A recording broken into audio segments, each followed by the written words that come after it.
Сайнбано. За Норогийнхаа өнөөдөр влогтой тавтай морил. За өнөөдөр нэгэн чухал сэдвийн талаар ярих болно.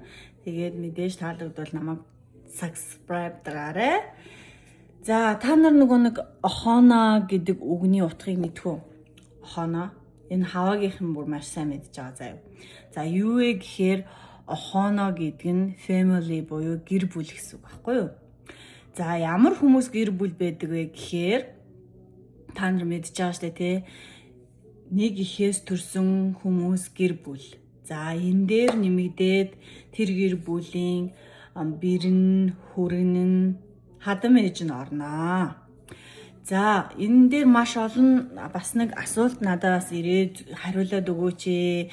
Энэ талаар та рил оруулаад өгөөч ээ гэд над руу мессеж ирээд би тэгээд нөгөө завгүй байгаа та нар мэдж байгаа шүү дээ. Тэгээд жоохон өвдөө завгүй байгаа учраас ерөөдөө бол оруулахгүй яваадсэн. Тэгээд өнөөдөр гинт нэрээ ер нь оруулъя. Энэ талаар ярих ёстой байна гэж бодоод тэгээд оруулахар шийдсэн. За юу гэхээр хүмүүс айгүй их бэрийгээ, хүргэнийгээ, хатам ээжигээ бүр үнэхээр их муулдаг. Бүр газар доор ортол муулдаг. Яагаад гэдэг вэ гэхээр зарим хүмүүс үнэхээр таалагдахгүй, хоорондоо тарж бүгсрэхгүй, эсвэл хатам ээж нь хитрхи амьдрал нь оролцдог. Ингээ хүний амьдрал янз янз байгаа штэ. За энэ хүмүүстэй би юу гэж хэлэх гэхээр танаа хүргэн чинь, танаа бэр чинь, эсвэл хатам ээж чинь ингээд та нар бүгдээрээ нэг гэр бүлээ. Бөөнөрөө юм охоно ахгүй юу, нэг гэр бүл. За яагаад гэхээр та нар ингээд бие биенээ муулаад одоо ингээд бие биенээ үгийн мухагаар хэлээд ингэхээр тэр гэр бүлийн одоо энерги илүү сайн сайхан явах, амжилттай явах, ажил карьер те өвчин золонгүй явахаас та нараас бүгднгээс чинь шалтгаалж байгаа байхгүй юу.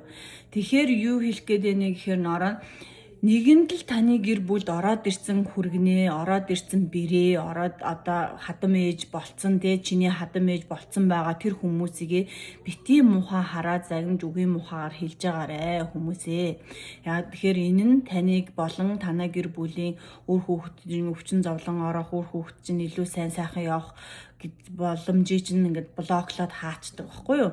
Тийм болохоор бид нэр илүү их эв нэрдэлтэй, илүү сайхан охоно явъя байх хэрэгтэй. Тэгээд би биендээ тусал дэмжиж би биенийхээ амьдралыг илүү сайжруулдаг маа гэхэд би биендээ ерөөсөө гай болохгүйгээр би биенээ муулахгүйгээр би биендээ муухай сэтгэл төрүүлэхгүйгээр сайхан явцгаах хэрэгтэй шүү.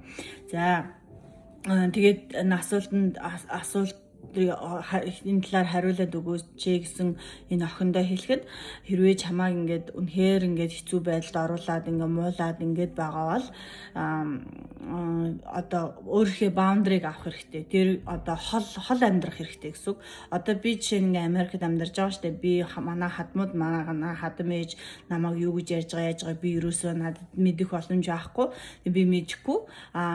Би хадам ээжигээ хизээж муухаар ярьдаггүй зав. Яа тэгэхээр миний нөхрийн ээж учраас би тэр хүнийг хүндлэх ёстой. Би тэр хүнийг бүр яг ээжгээ хайрлахгүй маа гэхэд би тэр хүнийг муулж янз бүрийн тийм муухай юм үлдээхийг хүсдэггүй. Би зүгээр л сайхан харилцаатай байхыг хүсдэг.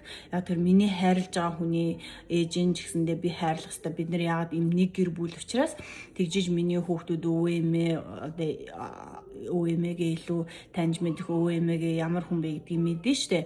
Тэгэхгүй ингээд хүүхдтэйч муулаад гадуурч муулаад эргэн тойрныхаа найз нөхөж муулаа энэ болохгүй бити тэгж яваа. Тэгээд үнэхээр ингээд муулаад байгаа хүмүүсийг би үнэхээр гайхдаг. Яагаад тэгээд гэдгийг энэ хол танд орж ирсэн таны гэр бүл, таны өөр хүүхд одоо удам залгах хүүгээ чинь хөөрхөн хүүхдүүдээ чинь гаргаад ингээд тэр хоёр хүн хоорондоо ингээд бүтээгээ явж хахад та бити дундуур нь орж ирээ. Эсвэл бити хадам ээжийг ингэж хитрхи муулаа гэж хэлмээр байгаа.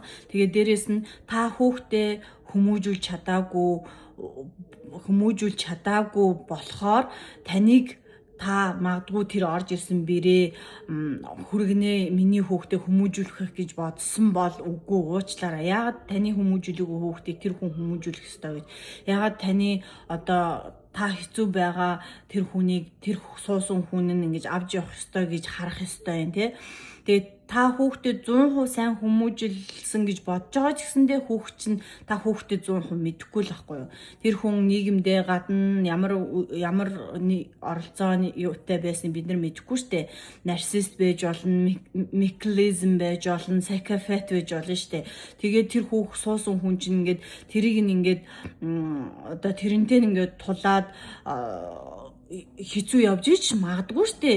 Яаж мэдж байгаа юм тийм үстэй. Тийм болохоор битгий хүүхдээ хитрхи битгий охтуудаа битгий хүүгүүдээ өмөрж ингэж одоо бэрүүдээ муул, хөргнүүдээ муул, битээ хатан мэйжигээ муул зүгээр л та нар нэг гэр бүл гэдгээ л сайн ойлгох хэрэгтэй.